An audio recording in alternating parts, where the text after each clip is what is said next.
Dr. Zaravek stood at the massive window of her laboratory, watching 3 moons rise over the crystal spires of Zephyria Prime. At 28, she was considered one of the most brilliant minds on her planet. She was also much to her parents. Dismay, completely uninterested in marriage. "Another suitor arrives tomorrow," her assistant Kira announced, floating into the room with a stack of research papers. Like most Zephyrians, Kira had pale blue skin and large, intelligent eyes that seemed to see everything. Zara sighed without turning around. "Let me guess. Another prince who thinks showing off his wealth will impress me? Actually, this one's different.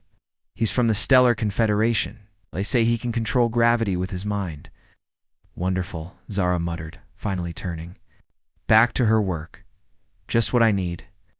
Someone who can literally sweep me off my feet."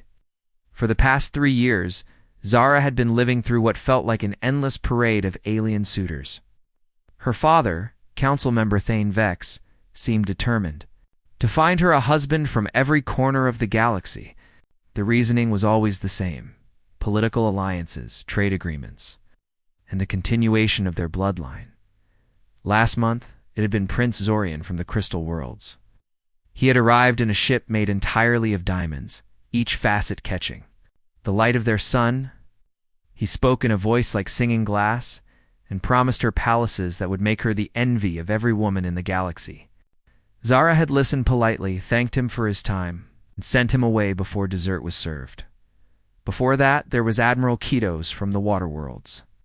He was tall and elegant, with skin that shimmered like ocean waves. He could breathe underwater and promised to show her cities beneath alien seas. He spoke of love like it was a tide that would naturally carry them together. Zara had found his confidence charming but ultimately empty. Then there was Commander Flux from the shape-shifting colonies. He had demonstrated his abilities by transforming into different forms throughout dinner, trying to find one that would please her. One moment he looked like a classical Zephyrian male, the next like a fierce warrior from the Outer Rim. Zara had watched his performance with growing discomfort, realizing he had no idea who he actually was beneath all those changing faces. Each suitor had been handsome in their own way. Each had been powerful, wealthy, and well-connected. Each had made grand promises about the life they could give her, and each had left Zara feeling more alone than before. The problem wasn't that they were bad people. Most of them were actually quite pleasant. The problem was that they all wanted the same thing: an alliance with her family, beautiful wife to display at important functions, and children to carry on their legacy. None of them had ever asked her what she wanted. What Zara wanted was to continue her research. She was a xenobiologist, specializing in the study of different alien species and how they interacted with each other. It was work that fascinated her, work that felt important. She had spent years studying the genetic patterns of various species, looking for connections that others had missed. Recently, her research had taken a troubling turn. She had discovered something in the genetic databases that kept her awake at night. A pattern was emerging across multiple species, something that suggested a serious problem was spreading through the galaxy. Species after species was showing signs of declining fertility. Birth rates were dropping on dozens of worlds. At first, it had seemed like isolated incidents, but Zara's analysis revealed a deeper pattern. Something was affecting the genetic diversity of entire civilizations. The worst part was that her own people, Zephyrians, were among the affected species. Their birth rates had been quietly declining for decades, but the government had kept it secret to avoid panic. Zara had only discovered it by accident while reviewing medical records for her research. She had been working day and night to find a solution. But the problem was complex. The affected species had all evolved to become more logical, more controlled, more civilized. They had gradually lost many of the emotional and physical traits that their ancestors had possessed. In becoming more advanced, they seemed to have lost something essential. The answer, if there was one, might lie in studying species that had retained more of their original characteristics. Zara had been searching through databases of known civilizations, looking for populations that might hold the key to understanding what was happening. That's when she had found the references to Earth. It was a small planet in a distant system. home to a species called humans. They were relatively new to interstellar travel, having only recently developed the technology to leave their own solar system. What made them interesting was that they seemed to have retained all the emotional and physical traits that other species had evolved past. According to the reports, humans still experienced the full range of emotions. They still formed deep personal bonds. They still had the kind of genetic diversity that other species had lost. They were, in many ways, living examples of what other species used to be like. Zara had requested permission to study human genetic samples, but the Galactic Council had been reluctant to approve contact with such a primitive species. They were concerned about cultural contamination, about exposing humans to advanced technology before they were ready. But now, the fertility crisis spreading, the Council was finally reconsidering. They had agreed to allow a small diplomatic mission from Earth to visit Zephyria Prime. It would be presented as a cultural exchange, but Zara knew the real purpose: to study human genetics and see if they held the key to saving the galaxy. As she stood in her laboratory that evening, watching the stars appear in the darkening sky, Zara felt a mixture of excitement and nervousness. Tomorrow, she would meet her first human. She wondered what they would be like, these beings who had kept all the traits that her people had lost. She had no way of knowing that this encounter would change everything, that the human delegation would include someone who would see past her title and her reputation to the woman beneath, someone who would make her laugh, make her think, and eventually make her feel emotions she had never experienced before.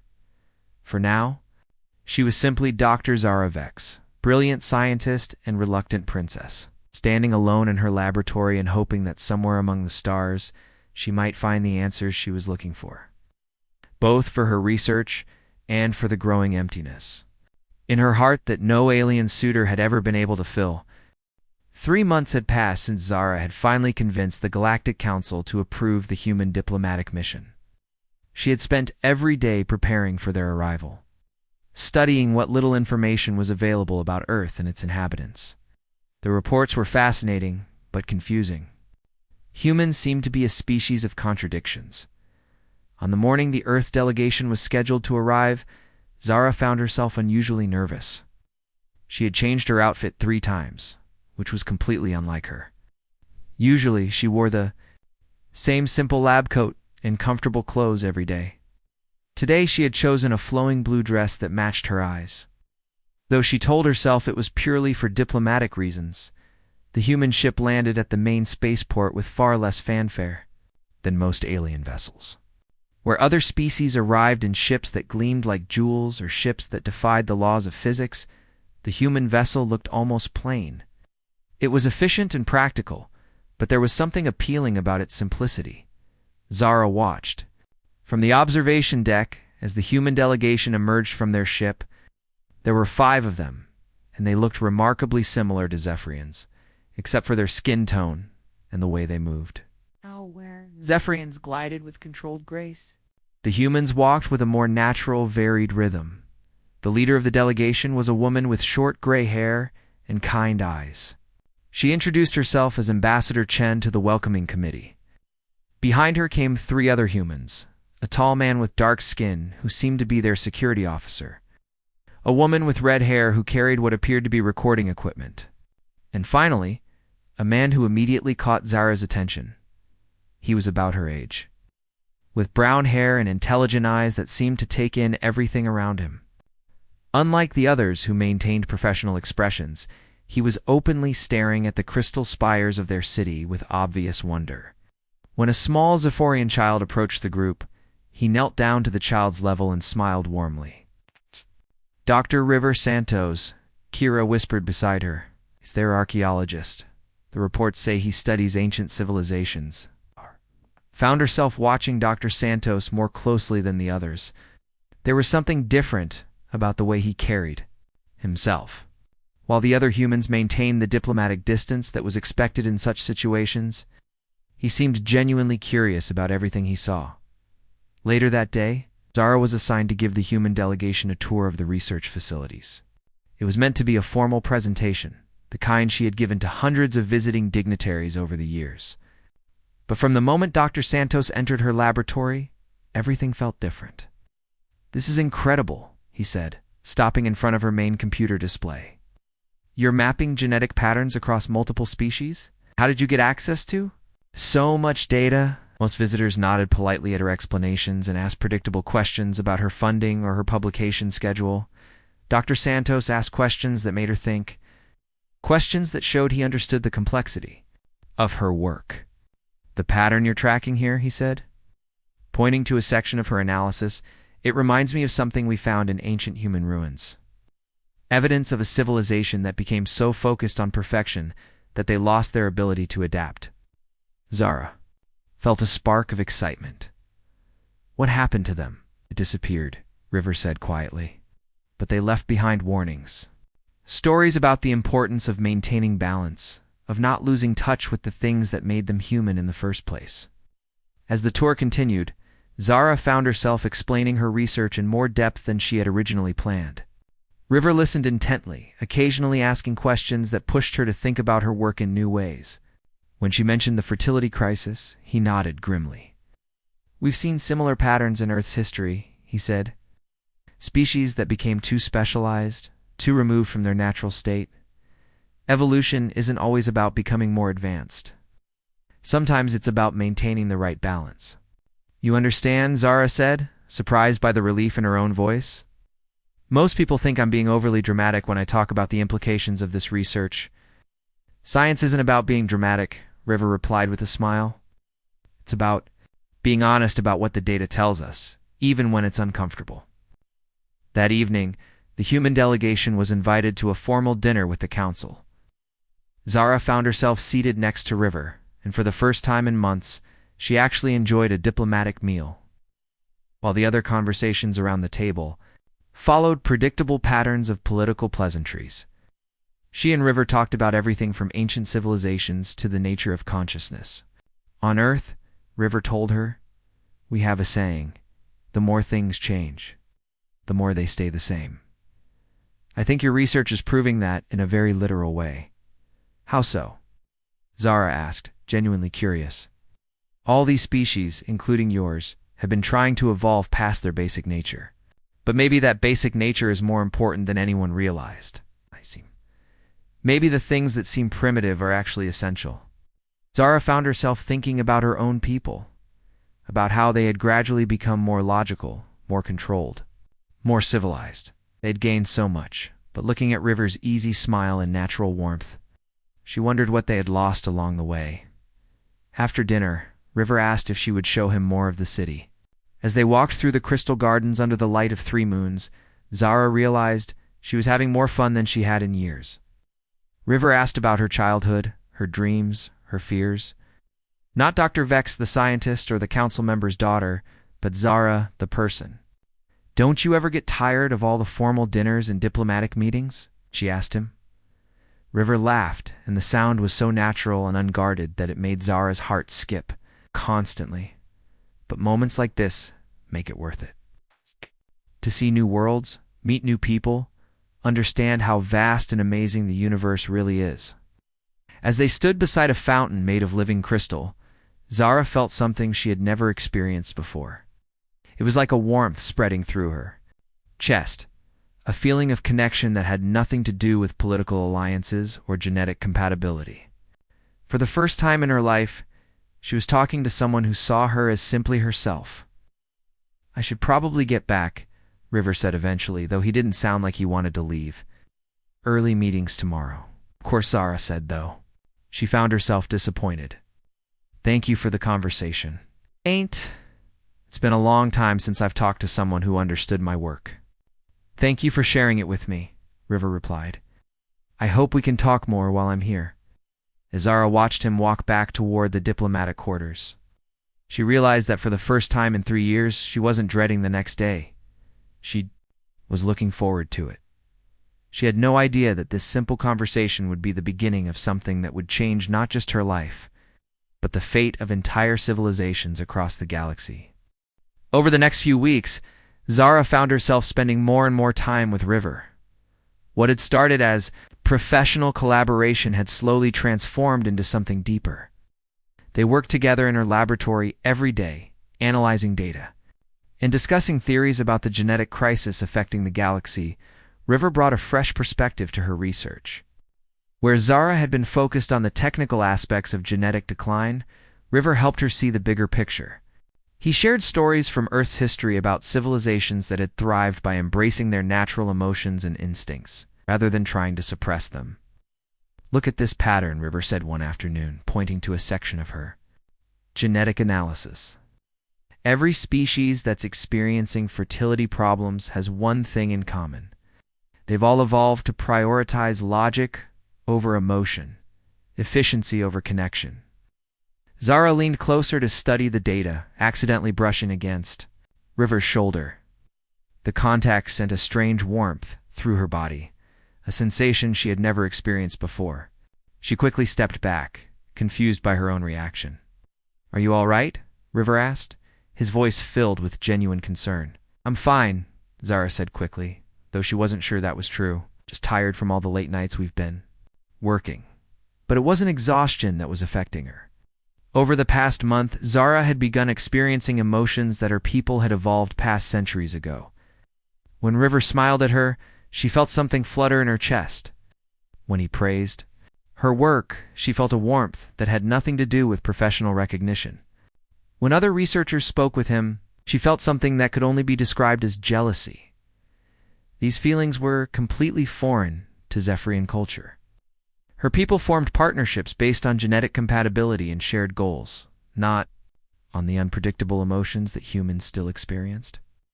What Zara was feeling was considered primitive, even dangerous. River seemed to be struggling with his own emotions too. She had caught him staring at her several times, and when their eyes met, he would quickly look away with a slight blush on his cheeks. During their long working sessions, he would sometimes stand closer to her than necessary, and she could feel the warmth radiating from his body. One evening, as they worked late in the laboratory, Zara made a breakthrough in her research. She had discovered that the genetic decline wasn't just affecting reproduction, it was actually changing the fundamental nature of how these species experienced connection and bonding. "River, you have to see this," she said excitedly, pulling up the new data on her screen. "The genetic markers that are disappearing aren't just about fertility. They're about emotional bonding, about the ability to form deep personal connections." River moved to stand behind her chair, leaning over her shoulder to see the screen. His proximity made her heart race in a way that had nothing to do with scientific discovery. "This is incredible," he whispered, his breath warm against her ear. "You've proven that love isn't just an emotion, it's a biological necessity." Zara turned to face him, suddenly aware of how close they were standing. "River, But before she could finish her sentence, alarms began blaring throughout the laboratory. Emergency lights flashed red as a computerized voice announced, "Contamination detected in Research Lab 7. All personnel evacuate immediately." "That's the sample storage facility," Zara said, panic rising in her voice. "All my research data is stored there. If it's contaminated, we'll lose everything." Without hesitation, River grabbed 2 emergency breathing masks from the wall. "Show me how to get there." "It's too dangerous," Zara protested. "The contamination could be deadly." "Your research is the key to saving billions of lives," River said firmly. "We can't let it be destroyed." Together, they made their way through the corridor filled with toxic smoke. The contamination had spread faster than anyone had expected, and by the time they reached the storage facility, most of the other researchers had already evacuated. Inside the lab, they found chaos. Broken containers leaked unknown substances across the floor, and sparks flew from damaged equipment. When in the center of the room, Zara's main data storage unit remained intact, protected by an emergency shield. "I can reach it," River said, pointing to a narrow path between the damaged equipment. "No," Zara said, grabbing his arm. "Let me do it. It's my research, my responsibility." "And it's my choice to help you," River replied, his eyes meeting hers with an intensity that made her heart stop. "Some things are worth the risk." Before Zara could protest further, River had already started making his way toward the storage unit. She watched in terror as he navigated through the dangerous debris, her entire body tensed with fear for his safety. When a piece of equipment suddenly collapsed near him, Zara screamed his name without thinking. The sound surprised her. She had never experienced such raw emotion before. But the thought of losing River filled her with a panic that was completely overwhelming. River successfully retrieved the data storage unit and made his way back to her. As soon as he was safe, Zara found herself throwing her arms around him, holding him tightly against her. The embrace felt natural and right in a way that nothing ever had before. "I thought I was going to lose you," she whispered against his shoulder. "I'm okay," River said softly, his arms wrapping around her in return. "We're both okay." But as they stood there holding each other, Zara realized that nothing would ever be okay again. She had fallen in love with a human, something that went against everything her society believed in. From the way River was looking at her, she suspected he felt the same way. That night, as they cleaned up the laboratory and secured the rescued data, they worked in comfortable silence. But there was an awareness between them now, an acknowledgement of feelings that could no longer be ignored. Zara, River said finally as they prepared to leave the lab. "What happened today? What I felt when I thought you might be in danger. ... No," Zara said quietly. "I felt it too." They stood facing each other in the dim light of the laboratory, both knowing that they had crossed a line that couldn't be uncrossed. The attraction between them was no longer just professional admiration or friendly affection. It was something deeper, something that would change everything. "This is impossible," Zara whispered, though she made no move to step away from him. "Maybe," River said, reaching out to gently touch her face. But maybe impossible things happen for a reason." As they finally left the laboratory that night, both knew that their relationship had fundamentally changed. They were no longer just colleagues or friends. They were two people from different worlds who had found something rare and precious in each other. But they also knew that their growing love was forbidden by the laws of her society, and that discovery would mean separation and possibly exile. The question was whether their connection was strong enough to survive the challenges that lay ahead. The morning after the laboratory incident, Zara woke up with a strange feeling in her chest. She had barely slept, her mind replaying the moment when River had held her in his arms. For the first time in her life, she understood what humans meant when they talked about their hearts racing, but her peaceful morning was shattered when Kira burst into her quarters with a worried expression. "Zara, we have a problem," Kira said breathlessly. "Someone saw you and Dr. Santos leaving the laboratory together last night. There are rumors spreading through the council chambers." Zara's blood ran cold. "What kind of rumors?" "The kind that suggest you're becoming too close to the human delegation," Kira replied carefully. "Your father has called an emergency meeting. He wants to see you immediately." As Zara made her way to the council chambers, her mind raced with possibilities. Her relationship with River had remained professional in public, but she realized that their growing connection must have been more obvious than she thought. Councilmember Thane Vex was waiting for her in his private office, his expression more serious than she had ever seen it. Behind him stood two other council members, their faces grave. "Sit down, Zara," her father said, without his usual warmth. "We need to discuss your recent behavior." "My behavior?" Zara tried to keep her voice steady. "I've been conducting important research that could save our species." "Your research is admirable," said Councilmember Vega, an elderly woman with silver hair. "But your personal conduct has become a matter of concern. Multiple witnesses have reported that you've been spending excessive time with the human archaeologist." Zara felt her heart sink. "Dr. Santos has been helping with my research. His insights have been invaluable." "I'm sure they have," her father said coldly. "But there are proper boundaries that must be maintained. You are not just any researcher, Zara. You are a member of the High Council family. Your actions reflect on all of us." "What are you suggesting?" Zara asked, though she feared she already knew the answer. Councilmember Vega leaned forward. "We're suggesting that you've allowed your emotions to cloud your judgment. This is exactly why our species evolved past such primitive responses. Emotions make us weak, make us vulnerable. But that's exactly what my research is proving." Zara stood up, her scientific passion overriding her fear. The species that are experiencing genetic decline are the ones that have suppressed their emotions. Maybe what we call primitive is actually essential. Her father's expression hardened. Enough. Your research has given you dangerous ideas. You're starting to sound like you believe in the human concept of romantic love. The words hung in the air like an accusation. Zara realized that denying it would be pointless. The truth was written all over her face. "And what if I do?" she said. Quietly. "What if love isn't primitive? What if it's exactly what our species needs to survive?"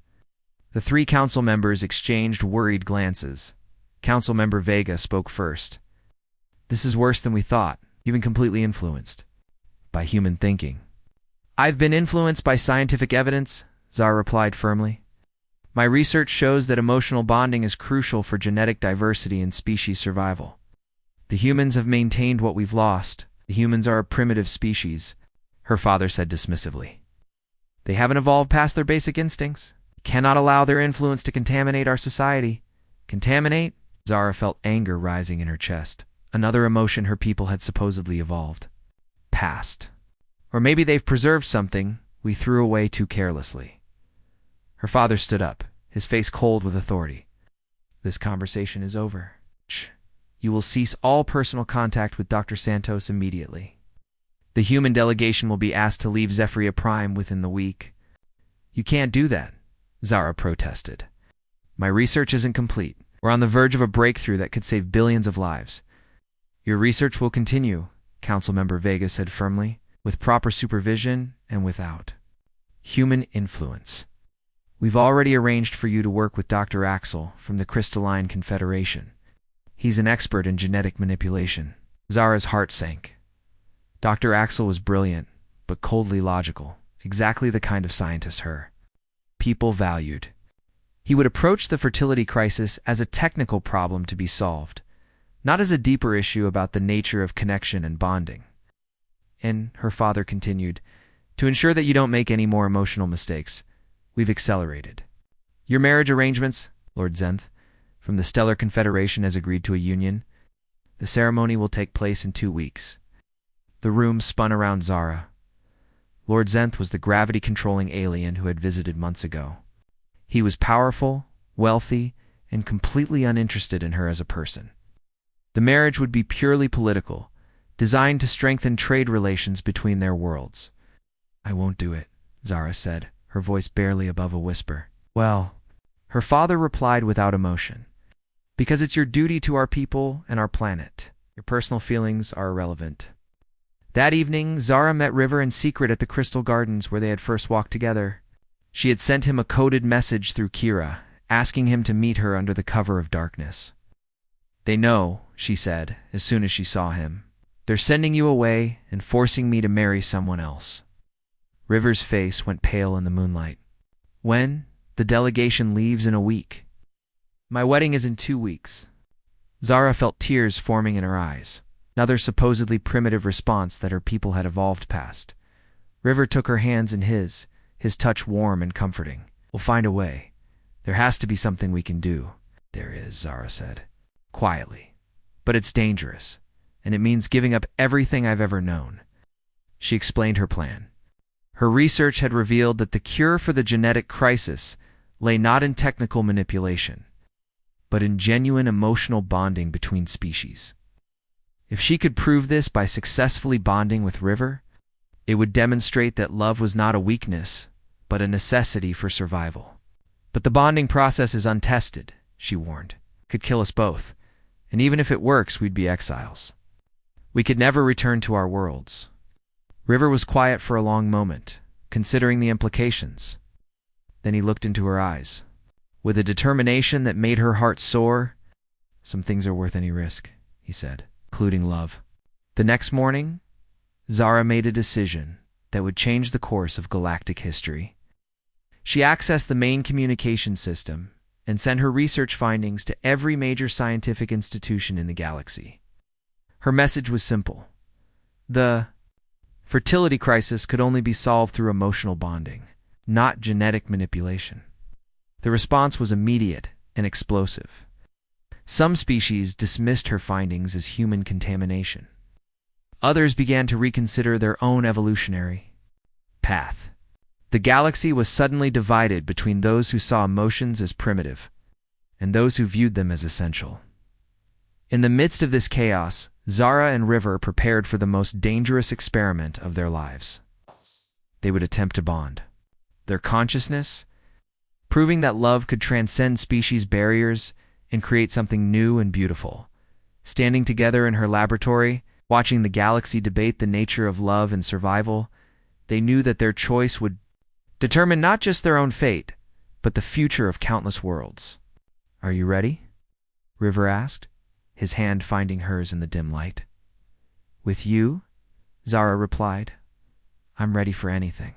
Tomorrow, they would risk everything for love, and the entire galaxy would be watching. The day of the bonding experiment arrived faster than Zara had expected. News of her research had spread across the galaxy overnight, creating debates on every major world. Some species called her work revolutionary, while others branded it dangerous propaganda in her laboratory. Zara and River made final preparations for the procedure that could either save the galaxy or destroy them both. The bonding process required them to synchronize their neural patterns while their genetic material adapted to create a new form of consciousness. "The equipment is ready," Kira said nervously. Despite the risk to her own career, Zara's loyal assistant had agreed to help with the experiment. "But I still think you should wait. Maybe find a safer way to test your theory." "There is no safer way," Zara replied, checking the monitoring devices one last time. "And we're running out of time. The fertility crisis is spreading faster than we anticipated." River squeezed her hand gently. "Whatever happens, I want you to know that meeting you changed my life. You showed me that love really can transcend any barrier." Before Zara could respond, alarms began blaring throughout the research facility. Through the laboratory windows, they could see security vehicles approaching rapidly. "They found us," Kira said, panic in her voice. "The council must have traced your communication signals. How long do we have?" Zara asked, her heart racing. "Maybe 5 minutes before they break through the security locks," Kira replied. Zara looked at River, knowing they had to make a choice. They could surrender now and accept separation, or they could risk everything on an untested procedure with no guarantee of success. "Do it," River said, without hesitation. "Start the bonding process." Together, they lay down on the medical platforms that Zara had prepared. Neural connectors attached to their heads would monitor their brain activity, while genetic scanners tracked changes in their cellular structure. "Remember," Zara said, as the machines hummed to life around them, "focus on our connection. Think about how we feel when we're together, the way our minds work in harmony." The bonding process began with a tingling sensation that spread through both their bodies. Zara felt her consciousness expanding, touching something warm and familiar that she recognized as River's mind. It was like stepping into sunlight after years of living in shadow. At first, the connection felt wonderful. She could sense River's thoughts and emotions as clearly as her own. His love for her was like a beacon of light, while her love for him seemed to strengthen and support his entire being. But then the process intensified. Pain shot through both their bodies as their genetic structures began to change at the cellular level. Zara felt like she was being torn apart and rebuilt at the same time. "It's working," Kira said, monitoring their vital signs. "Your neural patterns are synchronizing, and your genetic markers are actually changing through their shared consciousness." Zara and River experienced something that had never happened before in galactic history. They maintained their individual personalities while creating something new together, a form of awareness that combined human emotion with Zephyrian logic. Suddenly, the laboratory doors burst open. Council member Thane Vex rushed in with a team of security officers, his face twisted with anger and fear. "Stop this immediately," he shouted. "You're contaminating our species with primitive human traits." "No, Father," Zara said, her voice somehow speaking from both platforms simultaneously. "We're creating something beautiful." The bonding process reached its climax as both their bodies began to glow with a soft, warm light. The genetic scanners showed impossible readings as their DNA restructured itself, creating new patterns that had never existed before. But instead of destroying them, the process filled them with incredible energy. Zara felt more alive than she ever had, as if every cell in her body was singing with joy. Through their connection, she could sense the same overwhelming happiness in River. "Look at the readings," Kira whispered in amazement. "Their genetic diversity has increased exponentially, and their neural activity is off the charts." As the light faded, Zara and River sat up slowly, their hands still connected. They looked the same as before, but something fundamental had changed. They could feel each other's presence even when not touching, and their combined consciousness held insights that neither had possessed alone. "The fertility problem," River said suddenly, his eyes wide with understanding. "We know how to fix it." Through their bonded awareness, they had gained access to knowledge that spanned both their species' histories. The solution wasn't complex genetic manipulation or advanced technology. It was simple connection, the kind of emotional bonding that created new possibilities. "This is impossible," Councilmember Thane said, staring at the readings in disbelief. "Oh," Zara replied, standing up with newfound confidence. "This is evolution. Real evolution. Not the kind that abandons what makes us alive, but the kind that builds on it." Over the following weeks, news of the successful bonding spread throughout the galaxy.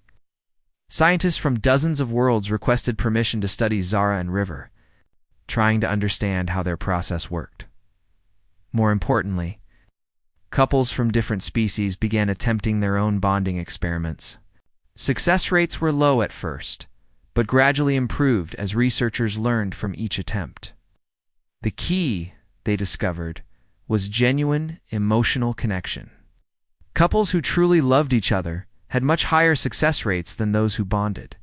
For political or scientific reasons, 6 months later, birth rates began increasing on worlds where successful bonding had occurred. The genetic diversity introduced by cross-species partnerships was solving the fertility crisis naturally, without any artificial intervention. Zara and River established a research colony on a small moon between Earth and Scifi Prime. Their facility became a center for studying interspecies relationships and training couples who wanted to attempt the bonding process. "Look at this data," River said one evening, as they reviewed the latest reports from across the galaxy. "Oh." "Successful bonding rates have increased by 40% this month." Zara smiled, placing her hand on her stomach where their child was.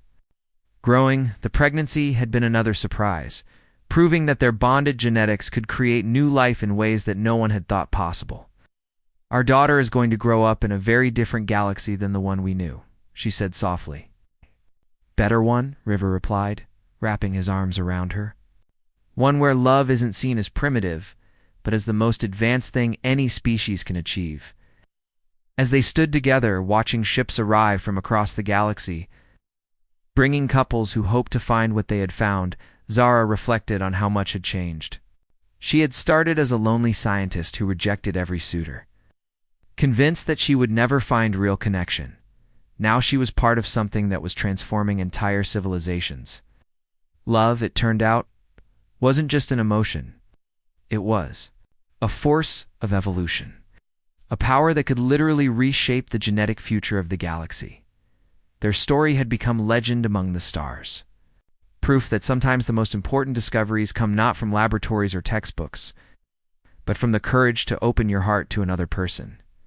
And as their daughter kicked gently in Zara's womb, they knew that the future held even more wonders. A generation of children who would grow up seeing love not as weakness, but as the strongest force in the universe. The galaxy had learned an important lesson. Evolution isn't about becoming cold and logical. It's about becoming more connected, more loving, and more alive. And sometimes the most advanced thing you can do is trust your heart.